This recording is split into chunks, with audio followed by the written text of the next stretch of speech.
Thank you. Thank you. Mental health and suicide prevention is a key health priority and is a central feature of the Commonwealth's long-term national health plan. The government is committed to transforming the mental health system and has undertaken an ambitious reform agenda.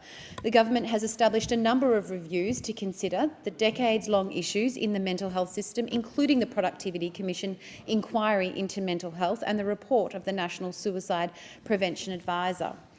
Together with the Royal Commission into the Victorian mental health system and the House Select Committee on Mental Health, these reviews will inform and drive the long-term national reform work already underway to establish a more integrated, person-orientated Australian mental health and suicide prevention system for the benefit of all Australians. In addition, under the new National Health Reform Committee, the government is developing a new National Mental Health and Suicide Prevention Agreement with states and territories. It is expected that this new agreement will be finalised towards the end of this year. The agreement will help establish a single integrated national mental health system. In the 2021-2022 budget, the government is investing a record $2.3 billion in the National Mental Health and Suicide Prevention Plan to lead landmark reform.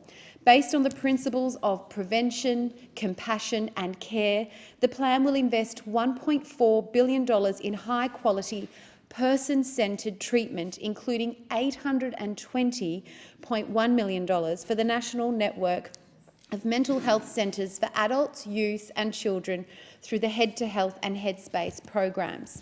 The plan is based on 5 key pillars: prevention and early intervention, suicide prevention, treatment, supporting the vulnerable and, of course, workforce and governance. The $2.3 billion plan is the first phase of the response to the recommendations of the Productivity Commission and the National Suicide Prevention Advisor, all of which the government has accepted in full, in part or in principle. Many of the reforms require collaboration with the state and territory governments, with a number to be pursued jointly through a new National Mental Health and Suicide Prevention Agreement, to be finalised by November. The 2021-2022 budget builds on the additional $485.7 million in mental health services and supports in the 2020-2021 budget, including additional funding for bushfire recovery, suicide prevention and mental health support during the COVID-19 pandemic. Pillar 1 in the mental health approach is prevention and early intervention. $248.6 million invested and $164.9 million from health. This includes spending in digital to create a world-class digital mental health service system, including commencing the transformation of the existing Head to Health gateway into a comprehensive national mental health platform. It includes support for perinatal services, $47.4 million allocated to perinatal services, legal services, $77.1 million in the National Legal Assistance Partnership to support early resolution of legal problems for those experiencing mental illness.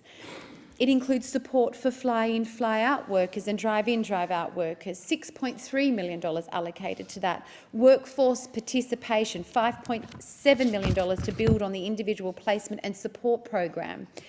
Small business support ahead for Business Digital Hub, supporting small business owners to take proactive and preventative and early steps to improve their mental health. So many aspects to this. But my question to the Minister, could the Minister please outline how the $2.3 billion for the National Mental Health and Suicide Prevention Plan and investments throughout the COVID-19 pandemic are improving access to new and improved mental health treatments through the government's continued investment in